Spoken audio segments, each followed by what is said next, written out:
లో మహిళలకి service charges ఇక పైన ఉండవు.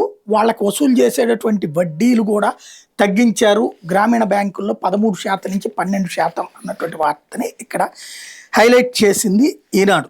బాగుంది. ఇక్కడ నాకు అర్థం కానిది ఏంటంటే, పావలా వడ్డీ రుణాలు, సున్నా వడ్డీ రుణాలు ఇస్తున్నట్ట ఇవ్వనట్ట నెంబర్ 1. రెండవది, ఈ సర్వీస్ ఛార్జీలు ఇవన్నీ ఒక ఎత్తు. దీనికంటే కూడా అంటే ఇది తగ్గించడం మంచి పరిణామమే.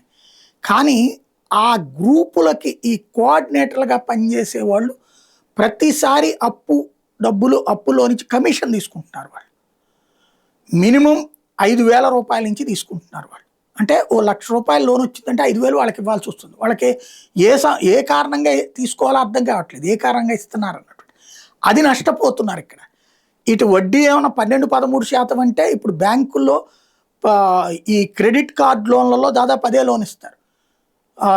అలాగే 9.9% వడ్డీ సర్వీస్ ఛార్జ్. ఏది మనం ఈ ప్రైవేట్ లోన్స్ తీసుకున్నామంటే, ప్రైవేట్ బ్యాంకుల్లో ఈ లోన్స్ తీసుకున్నామంటే కనుక ఆ రేటుకే ఇస్తారు వడ్డీ. మరి వీళ్ళకి డ్వాక్రా మహిళలకు మనం చేసిన మేలేంటి అంటే షూరిటీ లేకుండా ఇవ్వడం.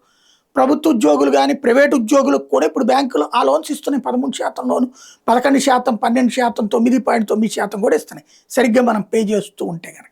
ఇంకా వీళ్ళకి ప్రత్యేకించి మనం ఇచ్చేది ఏంటి అనేది అర్థం కావట్లేదు.